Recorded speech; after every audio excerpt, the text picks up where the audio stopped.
rejoindre ce que dit Joël, mais aussi pour répondre en partie à la question d'Alain. On doit vraiment regarder cette politique de sécurité, de prévention, etc., vraiment sous l'angle de l'intérêt général. Et on pourrait développer, mais les questions qu'a soulevées Alain, par exemple, notamment, là je parle par rapport à l'intervention qu'une municipalité peut avoir. Et le fait que quand même la police municipale, si c'est un héritage de la précédente équipe, a quand même été créée en 1983 sur un accident, enfin sur un meurtre, qui a été le prétexte à la création de la police municipale. Donc on la resitue bien dans le cadre. De 20 agents, on est passé aujourd'hui à 62 agents. Or, sur l'ensemble du département et majoritairement dans le pays, il n'y a pas de police municipale. Et si on n'analyse pas, comme le fait Joël, la création des polices municipales au regard des finances publiques et de la différence qu'il peut y avoir d'une ville à une autre, tant bien voudrait le maire de Sevran créer une police municipale qui ne pourrait pas aujourd'hui. Il n'a même pas les moyens de construire une école. Or, pourtant, les Sevranais ont tout autant droit à la sécurité. Et ça ne retire pas que chaque personne agressée, vandalisée, qui subit une agression, tout le monde a le droit à la sécurité. Et c'est bien parce que c'est une mission régalienne de l'État, et qu'elle doit l'être, c'est notre point de vue, que cette question se pose. L'État doit assumer cette mission de sécurité. Or, depuis des années, l'État a dévolu aux communes riches, entre guillemets, une politique sécuritaire. Et une politique sécuritaire appuyée sur des forces de police. Non pas en leur déléguant des questions de prévention et de dissuasion, mais bien des questions de répression. La police municipale d'Aulnay-sous-Bois, elle a été créée sur une réponse à une agression, à un meurtre. Et elle a eu comme mission, qui n'était pas définie d'ailleurs, la police municipale. Ces missions n'étaient pas définies. Il fallait créer une police municipale pour répondre au climat d'insécurité qui se passait sur la ville d'Aulnay-sous-Bois. Et de 20, on est passé à 60. Et on a en même temps et parallèlement subi la diminution des effectifs de la police nationale. Ah oui, la ville d'Aulnay avait les moyens de se payer 60 agents de police. Quelle ville aujourd'hui a les moyens de se payer 60 agents de police? Parallèlement, 18 agents ou plus, le dernier chiffre c'était 18, de police nationale au moins. Donc là, la question de l'intérêt général, c'est la même chose pour la question de la vidéosurveillance, mais plutôt de la télésécurité, parce que c'est ça dont tu parlais alors. Comment on peut admettre sur une ville de 83 000 habitants, qui est une ville, qui est la troisième ville du département, que seulement 1500 personnes puissent avoir, pour eux seuls et leur propre sécurité individuelle, l'ensemble des forces de police municipales payées par l'ensemble des concitoyens. Et ça, c'était pas possible de continuer à accepter ça. C'était à notre sens. C'est ce qu'on a défendu, c'est ce que le groupe communiste a défendu dans les propositions. C'était à notre sens détourner une partie de l'argent public et de l'intérêt général au profit d'un certain nombre d'utilisateurs, essentiellement des commerçants d'ailleurs, et des abonnés individuels. Alors qu'après, on a trouvé les moyens de régler les choses en passant par ce qui nous semble être du regard du service marchand.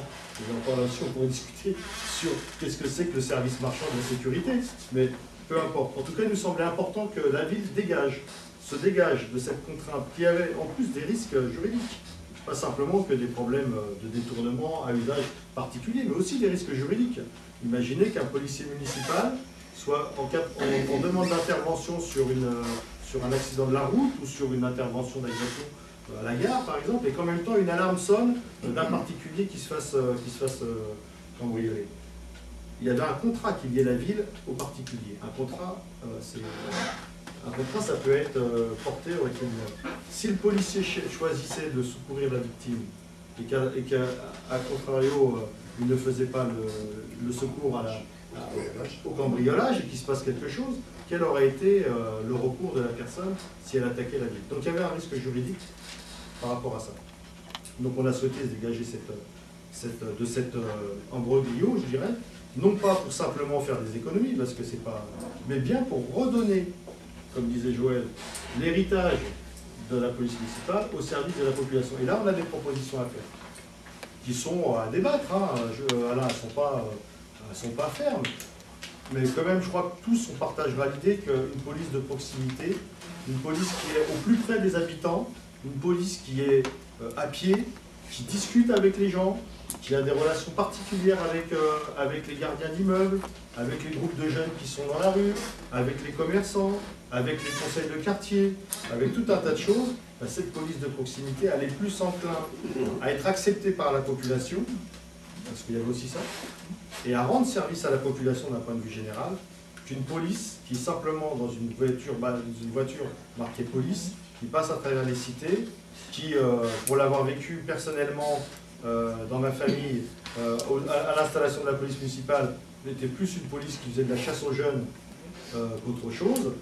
Voilà, donc nous, on veut réorienter les missions de la police municipale, non pas comme un supplétif de la police nationale, si c'est pas possible, mais bien comme un service public à l'ensemble de la population d'Aulnay.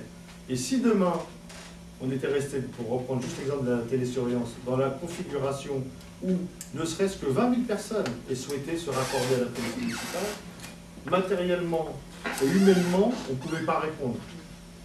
On n'y arrivait pas. Le produit est obsolète. Donc voilà la solution qu'on a essayé de trouver, qui était une solution qui permettait de continuer à garantir un service aux personnes,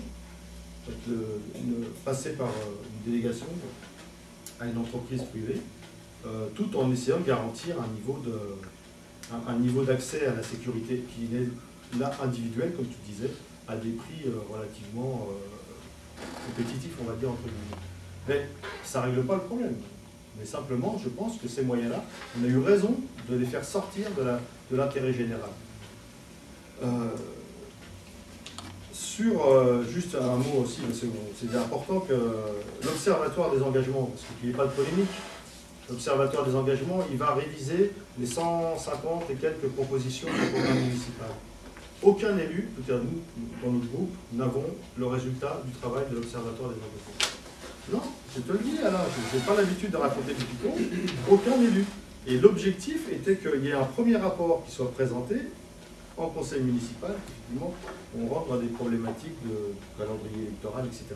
Mais c'est un travail qui est engagé depuis 1 an, en tout cas la délibération, et donc il ne devrait pas poser de problème si effectivement son utilisation est faite en diffusion au conseil municipal et à l'ensemble des conseillers municipaux.